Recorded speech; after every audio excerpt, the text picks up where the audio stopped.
여기에 갔을 때 실질적으로 내가 받는 서비스가 저기 있는 2, 3만 원짜리 센터랑 다를 게 없다라면은 어디를 선택할까요?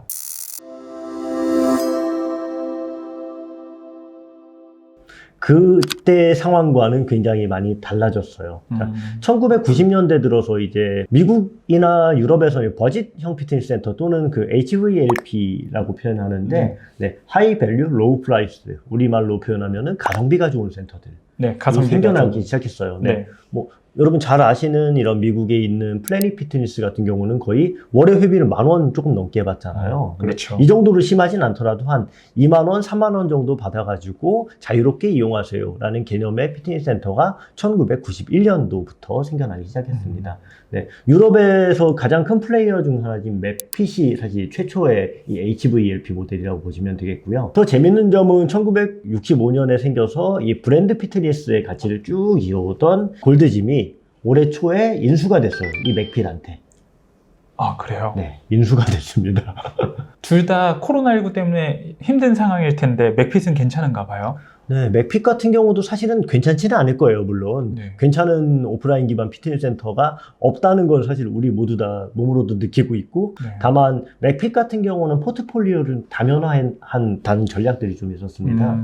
예를 들어서 자, 이렇게 HVLP형의 저렴한 짐으로 시작을 했다가 점점 라인업을 고급형의 피트니스 센터와 그 다음에 온라인 기반 피트니스, 네, 모델 에이전시, 기타 뭐 유통망들 등등등 이 라이프 스타일을 중심으로 여러 포트폴리오들을 펴나가고 있었거든요. 네.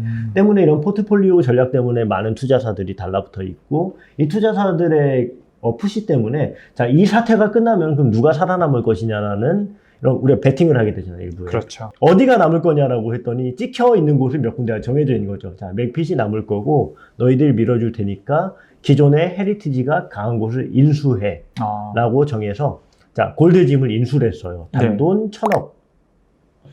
지점이 그렇게 많은데도 네. 1,000억에 인수를 한 거예요? 글로벌 한 500개가 조금 넘는 걸로 알고 있었거든요. 네. 네. 근데 1,000억 브랜드 가치 포함해 1,000억에 인수를 했는데, 물론 이 부채들이 있었으니까 뭐 가치를 뭐 이렇게 높게 평가받을 수는 없지만, 그 최초의 브랜드 피트니스가 꼴랑 1,000억에 팔렸다라고 하는 거는 네. 네. 그만큼 시대를 따라가지 못해서 쇠락했다는 뭐 그런 의미도 되거든요. 지금 이제 20년 전에서의 모델까지 잘 설명을 해주셨고, 지금 현재 이제 4차 산업혁명에 맞는 피트니스 모습들이 너무나 빨리 변했잖아요. 그럼요. 여기서부터가 메인 이벤트잖아요. 네, 맞습니다. 기대됩니다. 네. 어떻게 많이 바뀌었습니까?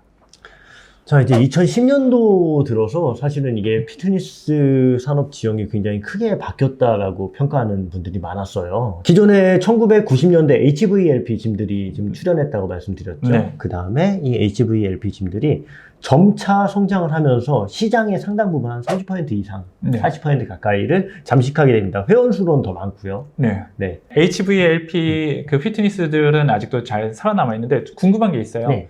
그 원래 저가의 가성비가 좋은 이런 피트니스 센터는 예전에는 네. 그 사람들의 인식이 그 피트니스 시장을 파괴한다라고 생각을 했어요. 그렇죠. 치킨 게임을 한다고. 맞아요. 근데 지금 장기적으로 봤을 때는 시장을 파괴한다라기보다는 피트니스 시장에 대한 크기 자체를 키웠다라고 이렇게 볼 수 있거든요. 네. 혹시 미국에서도 그렇게 작용을 했나요?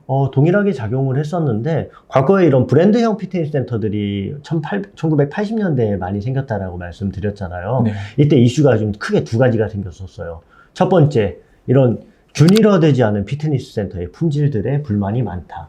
근데 그 품질 중 하나가 지도자들이 무자격자가 너무 많더라였어요. 네네. 1980년대 말과 1990년대 초반까지 이런 문제들이 굉장히 많이 나오고 있었거든요.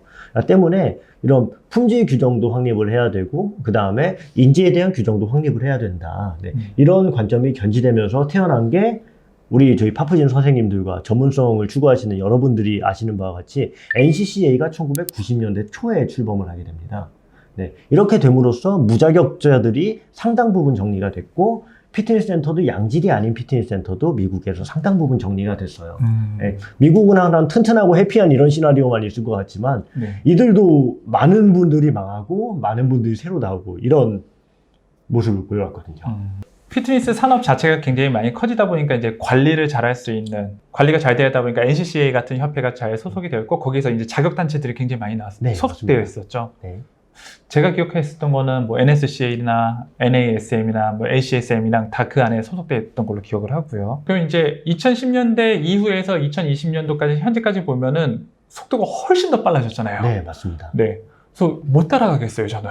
예전에는 피트니스 산업에서의 파도를 좀 잘 탔다고 생각을 네. 하거든요. 근데 지금은 파도 맨 끝자락에 이렇게 매달려서 가고 있는 느낌이에요. 이 파도를 타신다는 표현이 굉장히 좀 맞는 것 같아요. 어떻게 보면 우리 산업들도 거시적인 산업 흐름을 봤을 때 일부잖아요. 네, 그 일부에서 우리가 어떻게 대응하고 사람들의 라이프 스타일을 맞춰야 되느냐에 대해서 고민을 해야 되는데 어떻게 보면 파푸짐은 그런 고민을 굉장히 많이 하셨다고 생각이 들거든요. 파푸짐에서 지향하는 가치가 저도 좀 궁금해요.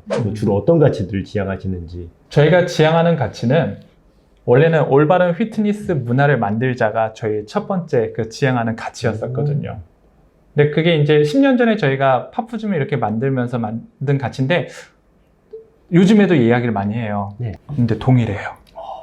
근데 이게 너무 뭉텅들이다 보니까 이제는 이 뭉텅들인 걸 좀 더 디테일하게 좀 나눠보자고 해서 나눈 게 결국에는 이거더라고요. 파푸짐이 이 피트니스 산업에서 잘 같이 커가고 이 파도를 잘 따라가려면은 도급을 잘하고 매니지먼트를 잘하는 피트니스 브랜드가 되자. 네, 이제는 그렇게 좀 디테일하게 바뀐 것 같기는 합니다. 네. 네, 그럼 파푸짐에서 아까 문화를 말씀해 주셨는데 이 문화에서 좀 어느 부분에 좀 주안점을 두고 계신지가 저도 궁금해가지고요. 조금 전에도 설명해 주셨듯이 이제 미국에서도 산업이 굉장히 커지다 보니까 좋은 인력이 있어야 한다고 이렇게 말씀을 드렸었잖아요. 그래서 저희도 NCCA에서 하는 것처럼 마찬가지로 좋은 인재를 계속 양성을 하고 모니터링 하는 것까지 이 좋은 문화를 가지려고 좀 노력을 했고, 보면은 지금 서클지에서도 하겠지만 그 교육에 대한 등급을 좀 이렇게 나눠놨잖아요. 네, 맞습니다. 그 중에서 이제 레벨 3에 대해서 이제 지금은 집중하실 텐데 저희도 마찬가지예요. 한 레벨 3에서 4 정도 되는 인재들을 잘 양성을 하자. 이런 문화를 지금 만들려고 계속 노력하고 결국엔 이런 인재들이 계속 양성이 돼야지 좋은 퀄리티와 좋은 톤 앤 매너를 가진 강사들을 이제는 고객분들이 서비스를 받아보실 수가 있고 그 고객 중심이 되어야지 아무래도 피트니스 산업이 더 발전할 것 같더라고요. 고객 중심을 이거 말씀하실 거를 사실 이런 생각을 하지 않으실까 하고 좀 질문을 드려보기는 했거든요. 진짜요? 네, 그럼 이게 고객 중심이라는 게 굉장히 중요한 가치잖아요. 네, 너무도 맞습니다. 잘 아시다시피. 네. 네. 또 파푸짐이 고객 중심 가치를 바로 말씀 주시니까 이걸 잘 지켜오셨기 때문에 지금까지 이렇게 좀 균일한 성장 또는 삐뚤어지지 않은 성장이 잘 되셨던 거라고 저도 좀 생각을 하고 있어요. 네. 다행이네요. 핵심은 저희가 잘 그래도 챙겨가세요. 네. 왜냐면은 이게 굉장히 중요한 키워드라고 생각합니다. 고객 중심이라는 게 과거에 제가 1980년대 피트니스, 그 다음에 무자격자가 많고 품질이 균일화가 되지 않았다가 결국 이게 고객들로부터 나온 소리거든요. 네, 만족할 만한 서비스를 받지 못하고 있다. 라는 얘기를 했고, 그 다음에 이런 것들이 지속되니까 이 체계들을 정비를 해야 된다 해서 NCCA들이 생겨났고 산업을 표준화해야 된다라는 의미로 1980년대부터 사실은 얼싸 같은 협회들이 지속적으로 생겨나기 시작했는데 이런 협회들이 산업의 표준을 잡고 우리의 질적 향상을 높여야 된다. 양적 향상은 충분하게 됐으니까 질을 높여야 된다는 의미에서 지식들을 나누고 교류하는 이런 문화들이 정착이 됐거든요. 말씀하신 것처럼 이제 고객 중심에서의 데이터들이 많이 쌓이고 피트니스에서의 방향들이 이렇게 많이 좀 더 퍼져나가잖아요. 네, 맞습니다. 근데 퍼져나갔을 때 플랫폼을 보면은 이제는 오프라인만 국한되지 않고 온라인 쪽으로도 많이 좀 그렇죠. 생겨나기 시작을 했죠. 이제 미국에서 예를 들면은 저희가 너무나 잘 알고 있는 펠로톤이라든지 토날 맞나요? 토날. 그리고 또 하나가 뭐였었죠? 미러였습니다. 미러였었죠. 네. 우선 이게 저희가 2000년대에서 멈췄었죠. 이제 2010년대로 들어가는 부분들을 여러분께 말씀을 드려야 될 것 같아요. 네. 드디어 이제 우리가 중요하게 생각했던 올드스쿨이 널리 퍼지게 됩니다. 네. 널리 퍼지게 됩니다. 이때부터.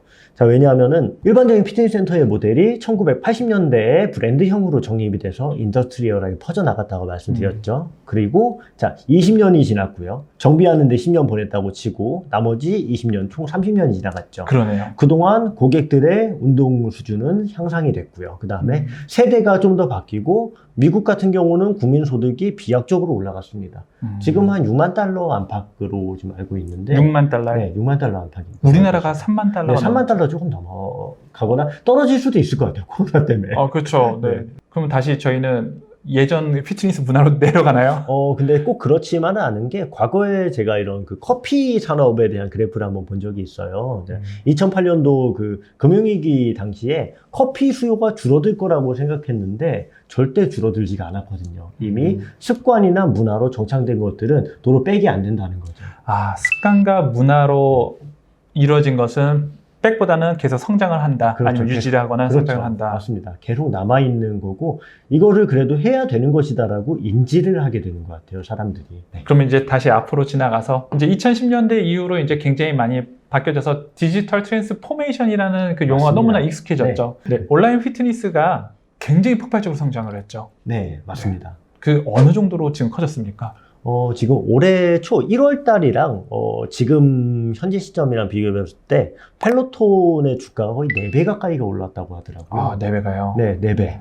물론 이게 거품이 있다라는 그런 냉정한 판단도 분명히 있어요. 물론 거품이 있겠죠. 하지만 이 전체 성장률 자체는 거짓이 아니고 이러한 추세가 지속될 거라는 걸 사실은 그 외국에 있는 저명한 학자들이 이미 다 예측을 해놓은 상태거든요. 네. 저도 그 저명한 학자분들의 레퍼런스를 리뷰하는 그런 사람이기 때문에 네. 그 말에 신빙성이 더 있다라는 게 좀 그 무게중심이 쏠리더라고요. 네. 그래서 펠로톤을 생각을 하면은 처음에는 지금은 코로나19 때문에 이런 비대면 형태의 온라인 클래스가 인기가 많을 것이다로만 그냥 단순하게 생각을 했어요. 그래서 코로나 시대가 끝나면은 좀 줄어들겠지. 근데 다시 한번 생각을 해보면은 아니지. 이거는 적응이 아니잖아요. 변화에 대한 적응이 아니잖아요. 그렇죠. 그래서 둘 다 하겠구나라는 생각이 점점점 들기 시작을 했어요. 그래서 우리나라에서도 지금 뭐 펠로톤 같은 이런 온라인 피트니스가 더 많이 좀 생겨나지 않을까 싶은데 몇몇 그 생긴 사례들이 있잖아요. 네, 근데 저희가 맞습니다. 이제 그 몇몇 생긴 사례들을 스터디를 해보면은 이런 게 있잖아요. 겉껍데기만 갖고 왔어요. 핵심은 그렇죠. 코어 밸류는 못 갖고 오고. 그래서 예를 들면은 펠로톤 같은 경우는 약 32명 정도의 정말 인기 있는 강사들이 있잖아요. 그래서 이 사람들의 SNS 팔로워는 300만 명이 넘는단 맞습니다. 말이에요. 그러니까 이미 신적인 존재가 있고 이 사람들은 거의 방송국에 있는 그 방송인들 정도의 수준인데 우리나라에서는 그걸 갖추지 못했단 말이에요. 핵심 컨텐츠가 좀 부족하다고 생각하는데 이런 게 갖춰준 업체가 생기면 우리나라도 왠지 온라인 피트니스가 더 커질 것 같아요. 굉장히 맞는 말씀을 해주신 게 우리나라가 온라인 피트니스가 붐업이 되기에 사실 세계에서 가장 좋은 환경은 맞아요. 제반 조건을 그렇죠. 봤을 때. 5G. 그렇죠. 5G가 최초로 상용화된 나라가 우리나라고요. 첫 번째로. 그리고 자, 두 번째로는 스마트폰 보급률이 우리나라는 90%가 넘거든요. 웬만하면 다 갖고 있다는 얘기고 그러면은 언제든지 온라인 피트니스를 할 수 있는 이런 환경을 갖춰놓은 상태라고 보시면 되겠죠. 자, 이런 것들 때문에 아까 제가 그 말미에 고객 중심이라는 말씀을 같이 나눴잖아요. 네네. 같이. 네. 근데 이 고객 중심의 서비스를 제공하자라는 이런 마인드와 서비스적 성격의 변화가 2010년도 이후에 피트니스를 크게 바꿔놨어요. 만약에 내가 고객이라면은 예를 들어 뭐 일반 직장인이라고 생각을 해볼게요. 예를 들어 뭐 적절한 월급을 받고 피트니스 센터에 가야 되는데 자, 과거에 한 8만 원, 9만 원 받던 피트니스 센터가 여기에 갔을 때 실질적으로 내가 받는 서비스가 저기 있는 2, 3만 원짜리 센터랑 다를 게 없다라면은 어디를 선택할까요? 2, 3만 원이요. 그렇죠. 이건 당연한 거거든요. 사실 모든 고객의 선택이 그러했기 때문에 미국이나 유럽에서도 이런 HVA 비용 피트니스가 급성장을 하게 된 거예요. 왜냐면은 나한테 필요한 서비스만 필요할 때 주기 때문에 즉 가격 측면에서의 고객 중심을 좀 잡은 거거든요. 다만 이렇게 가격을 떨어뜨리면 생길 수 있는 부작용에 대해서 이 운영하는 이들도 우려를 하고 충분히 고민을 하면서 이런 부작용을 최소화할 수 있는 운영 방안들을 생각해낸 거죠. 예를 들어서 뭐 공간을 많이 차지하는 기구들을 조금 바꿔버린다든가 레이아웃이나 또는 실제로 이 빅데이터를 통해서 사람들이 올 수 있는 시간대를 조사하고 최대한 빈 시간이 없도록 많이 돌리는 이런 그 데이터 사이언스들도 적용을 하고 있거든요. 근데 이런 사이언스가 적용이 된 상태여야만 고객의 불만이 없는 거지, 만약에 그냥 마구잡이로 사람을 막 끼워 넣고 몇 배수씩 넣고 막 운동할 공간도 없이 돌린다 이러면 당연히 원성을 사겠죠. 사실 욕을 가장 많이 먹는 이유가 좀 이런 쪽이었잖아요. 맞아요. 이런 운영의 묘로 이런 거를 살리는 케이스가 미국에서는 상당 부분 있던 거고요. 네, 저희 KPFA에서 설정한 그 레벨 같은 경우는 자, 레벨이 가장 낮은 단계예요. 여기 같은 경우에는 과거에 우리 헬스장들 일할 때 보면 견습들이 있었잖아요. 네. 이 견습들은 정말로 밑에 배우거나 그 다음에 간단한 그 사무들을 보조하거나 하는 일들을 많이 했었죠. 과거에는 있었지만 요즘은 사실은 PT 수요가 워낙 많아지다 보니까 모두가 즉각 현장 투입이 되는 이러한 게 좀 사실이잖아요. 근데 네. 사실은 이거는 굉장히 큰 문제인 것 같아요. 별다른 훈련을 받지 않고 바로 개별화된 레슨을 하는 게 사실은 단계상에 맞는 일들도 아니고 그런 영향은 발휘가 안 되거든요. 또 그런 것들이 또 시장의 비전문성을 좀 강화시키는 이런 일들이 될 수도 있거든요. 그래서 레벨 1에서는 실제 레슨이나 지도를 아무것도 할 수가 없습니다. 배우기만 하는 단계. 배우기만 하는 네. 단계. 자, 그래서 그 다음 레벨 2로 넘어가게 되는데요.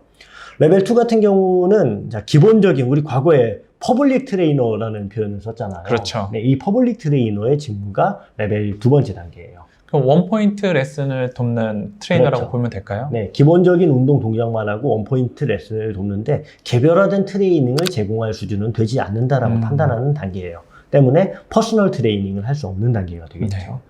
자, 이제 그러면 레벨 3단계, 레벨 3부터가 적절한 훈련을 받고 퍼스널 트레이닝을 할 수 있다라고 하는 단계가 되는 수준이에요.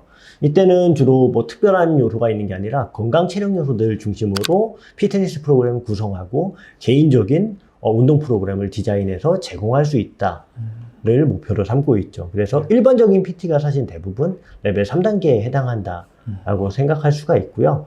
이제 그 다음 레벨 4단계로 올라가겠죠. 저희가 여기까지 트레이너 이런 표현이 똑같은데 명칭들을 조금 바꿔봤어요. 피트니스 트레이닝 스페셜리스트.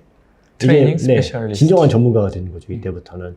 이 스페셜리스트 같은 경우에는 뭐 병역까지는 아니더라도 특정한 목적이 있는 사람들, 예를 들어 뭐 살을 많이 빼고 싶어요, 뭐 근육을 극단적으로 늘리고 싶어요, 또는 스포츠 관련된 트레이닝 하고 싶어요. 이런 특정한 목적이 있는 사람들한테 뭐 주기화 등을 적용해서 트레이닝을 시킬 수 있는 단계의 좀 고급화된 트레이너라고 보시면 될 것 같아요. 유럽에서도 실제로 지금 이 4단계에 해당하는 트레이너들만이 웨이트로스 운동을 가르칠 수가 있어요. 네. 생리학적 이해가 충분해야 된다고 판단을 해서요. 자, 이제 그러면 다음에 5단계가 들어가겠죠. 정말로 많이 배우고 기존에 퍼포먼스 관련된 내용이 다 숙달이 되어 있다면 이제 위험도가 있는 사람들도 다룰 수 있어야겠죠. 사실 뭐 재활이라는 표현은 피트니스에 쓰면 안 되는 표현은 맞잖아요. 네, 맞아요. 네, 근데 이런 운동 재활이라는 표현을 저희가 조금 우리 용어로 순화를 시킨 게 좋다라고 생각했어요. 그래서 피트니스, 컨디셔닝, 코치라는 표현을 썼습니다. 트레이너보다도 이 한 단계 진보가 됐죠. 그 목적을 이 사람이 말한 목적 그 이상까지도 달성해 줄 수 있는 또는 그 뒤에 있는 원리나 목적이나 의도를 볼 수 있는 고도화된 티칭 능력자이고요. 이런 트레이너와 코치의 단을 좀 더 다르게 설정하는 좀 근본적 철학단부터 저희가 고쳐서 단계들을 설정을 해놨었죠. 또 6단계가 남아있잖아요. 네, 마지막 6단계가 있는데 6단계 같은 경우에는 이 모든 사람들의 레벨 단위를 교육할 수 있는 일종의 마스터라고 보시면 돼요. 트레이닝 마스터의 단계로 이거는 보통 일선에서 정말로 고도의 교육을 하시는 분들에게 부여되는 단계라 사실 실무선에서 이게 5보다 높다라고 뭐 판단하는 건 아니고요. 네, 실제 교육을 잘 지도할 수 있는 사람들을 그리고 특정한 프로그램을 스스로 만들어낼 수 있는 사람들을 마스터로 칭하는 이런 교육 직무 단계를 정해놨습니다. 네, 그럼 5단계에 있는 그 코치님들이 이제 6단계도 같이 겸업할 수도 있겠네요. 그럼요. 가능합니다. 네. 예전에는 전문성에 포커스가 맞춰졌다면 지금은 고객 만족을 어떻게 하면 더 좋게 줄 수 있을지를 고민하는 그 트레이너 또는 이제 코치가 되었으면 하는 바람이 있고요. 정말 좋은 수업 감사합니다. 수업이 또 와주실 거죠? 그럼요. 네, 불러주시면 또 오겠습니다. 네, 감사합니다. 여기까지 피트니스 토닝 매너의 차 코치 그리고 박정환 본부장님이었습니다. 감사합니다. 감사합니다.